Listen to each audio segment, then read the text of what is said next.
So now let's talk more about question 13 to 16 about functional enrichment analysis. So because, from question 12, we get a list of gene names, right? That might be affected by AR. But why does that matter? Because in the end, essentially, we want to know what's being changed in a diseased sample.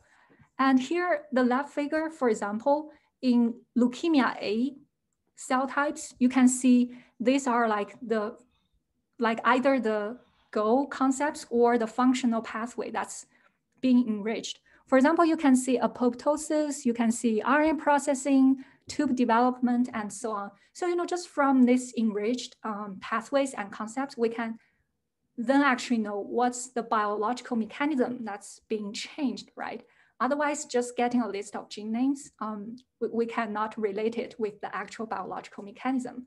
And here is another figure. So it shows us, for example, you might be particularly interested in one pathway, and then you can take a look at how each gene, like how much each gene contribute to that pathway or to that enriched concept.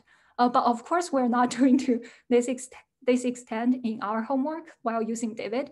But I'm just suggesting like what could be some downstream analysis and why are they important here, right? So now let's talk about Q13. It's asking you to use David to run the AR target genes alone that you get from Q12. And you can also choose to combine it with the differential expression genes. That's like, maybe from RNA-seq result that are genes that are actually upregulated in prostate cancer compared to normal samples. And and then, take a screenshot of the enriched Go terms and pathways. I guess I can do a quick demo of, oh, sorry. So before going to David demo, you can read in this, because these files, they have multiple columns, right? They're not only the gene names. You probably need to read it in R or in Python, and then, find the intersection of the gene names, and then, output it to a file that only contains genes names, because David only takes gene names, right?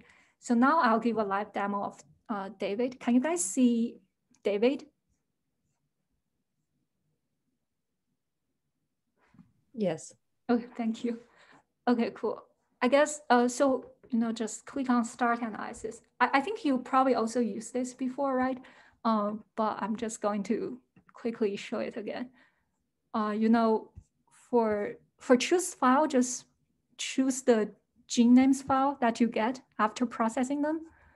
I'll quickly.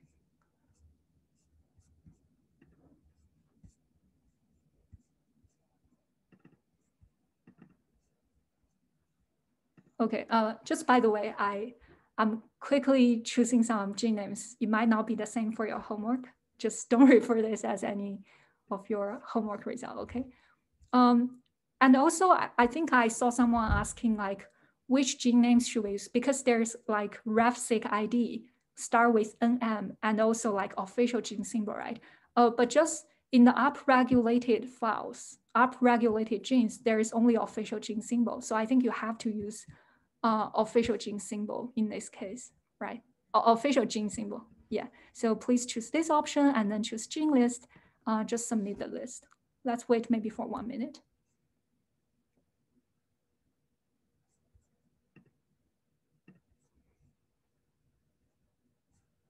Okay, the web page is slow now.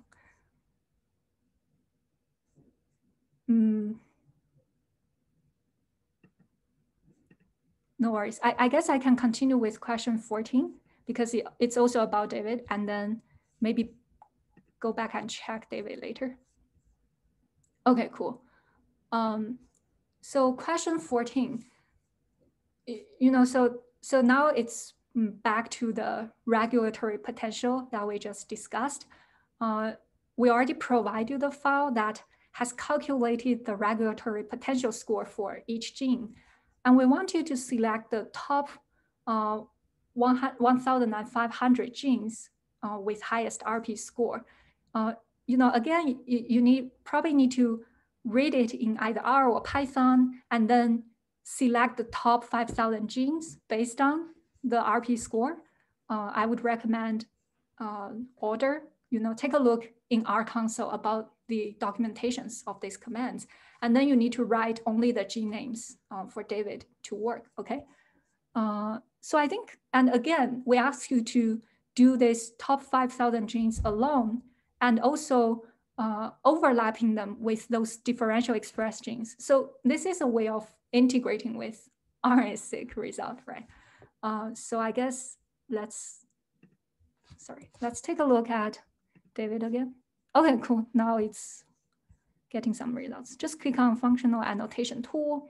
And for example, we ask you to do Go analysis, right, which is gene ontology analysis. And there might be different concepts being enriched. I'll just randomly click some.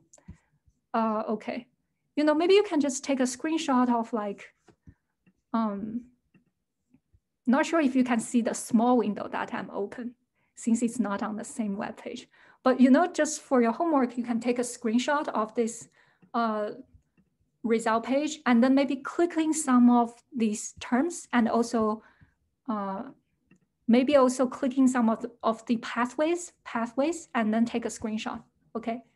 And just maybe take a look at their FDR and see if there is any difference for the same enriched concept, okay?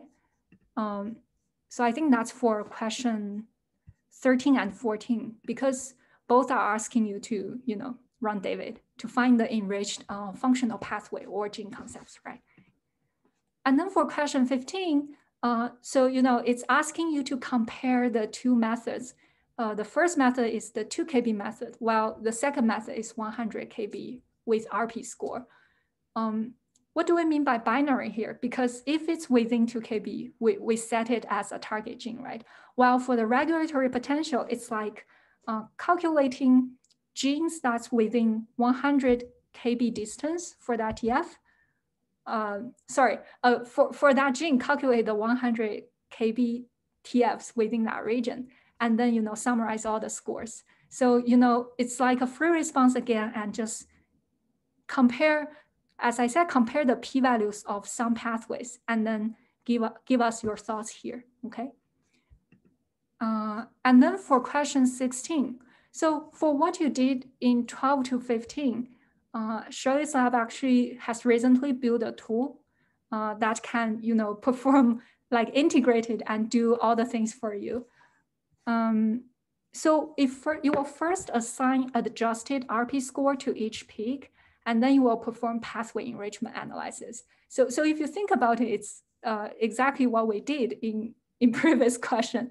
So I can do a quick demo here. Okay. Oh, sorry. No, that's like wrong page.